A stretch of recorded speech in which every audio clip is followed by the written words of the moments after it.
Hi viewers, welcome to village multi farming YouTube channel. Friends, ఈ వీడియోలో మీరు చూస్తున్నదైతే parrot big long tail hen అనమాట. దీన్ని మేము 25 డేస్ బ్యాక్ మేమైతే పొదిగించాము. దీని కింద 8 ఎగ్స్ అయితే వేసామన్నమాట. సో ఫైనల్గా ఒక పిల్ల అయితే హ్యాచ్ అయింది. ఎందువల్ల ఒక పిల్ల హ్యాచ్ అయింది, ఈ ఒక్క పిల్ల కూడా 25 డేస్ తర్వాత హ్యాచ్ అయింది, దీనికి గల కారణాలు అయితే నేను ఈ వీడియోలో క్లియర్గా ఎక్స్ప్లెయిన్ చేస్తాను, ఓకేనా? అంతకన్నా ముందు నా ఛానల్ మీరు మొదటిసారిగా చూసినట్లయితే సబ్స్క్రైబ్ అయితే చేసుకోండి. అదేవిధంగా పక్కనే ఉన్న బెల్ ఐకాన్ అయితే యాక్టివేషన్ చేసుకోండి. దీని ద్వారా నేను చేసే మంచి మంచి వీడియోలు మీకు నోటిఫికేషన్ రూపంలో అయితే వస్తాయన్నమాట. ఫ్రెండ్స్, ఇక్కడ కనిపిస్తున్న పెట్టను 8 ఎగ్స్ వేసి మనం పొదిగించామన్నమాట.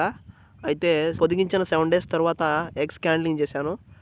అప్పుడు 2 ఎగ్స్ అయితే పాడైపోయినాయి. అవి తీసి పక్కన పడేసి మిగిలిన 6 ఎగ్స్ అయితే పొదుగుతూ ఉన్నది. తర్వాత 14 డేస్ తర్వాత కూడా మళ్ళీ ఎగ్ క్యాండ్లింగ్ అయితే చేశాను. అప్పుడు కూడా బాగానే ఉన్నాయి.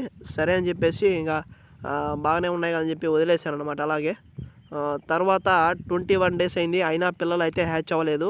18 డేస్ దాటితే ఎగ్ క్యాండ్లింగ్ చేయకూడదు కాబట్టి ఇంకో 4 డేస్ కూడా వెయిట్ చేశాను. టోటల్గా 25 డేస్ అయితే అయింది. 25th డే ఒక పిల్ల అయితే హ్యాచ్ అయింది. ఇలా ఎందుకు జరిగిందంటే, మేమైతే ఈ పెట్టను పొదిగించిన ప్లేస్ వచ్చేసి రేకుల షెడ్ అనమాట. సో ఇక్కడైతే దాంతోపాటు చుట్టూ ప్లాస్టిక్ పట్ట అయితే కట్టుందనమాట. సో దీనివల్ల ఏంటంటే ఎక్కువ టెంపరేచర్ అనేది పెరిగిపోయింది. దీని కారణంగా మంచిగా ఉన్న ఎగ్స్ కూడా పాడైపోయినాయి అనమాట.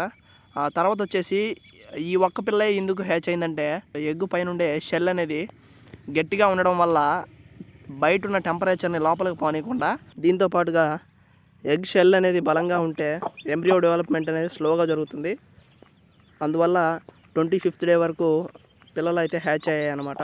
ఫ్రెండ్స్, మీరు పొదిగించాలంటే మాత్రం ఆ సీజన్ బట్టి వాటి యొక్క గూడుని ప్రిపేర్ చేసుకోండి. ఎట్లా అంటే సమ్మర్ సీజన్లో అయితే, అంటే ఎండాకాలంలో పచ్చిగిడ్డి దొరికితే పచ్చిగిడ్డితోనే తయారు చేసి దాని మీద గుడ్లు పెట్టి పొదిగేయండి, మంచిగా పిల్లలు అయితే వస్తాయి.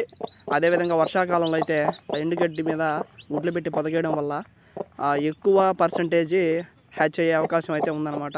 సో ఫ్రెండ్స్, నేను చేసినట్టుగా ఎక్కువ టెంపరేచర్ ఉన్న ప్లేస్లో అయితే మీరు పెట్టి పొదిగేయద్దు అనమాట. ఎందుకంటే ఎగ్స్ అనేవి పాడైపోతాయి. సో కూలింగ్ ఉన్న ప్లేస్లోనే ఖచ్చితంగా అయితే మీరు పొదిగేయండి, మంచిగా రిజల్ట్ అయితే వస్తుంది అనమాట. సో ఫ్రెండ్స్, నేను ఫైనల్గా చెప్పేది ఏంటంటే, ఈ ఈ ఎగ్స్ అనేవి పాడైపోయాయని నాకైతే ఎటువంటి బాధ అయితే లేదు.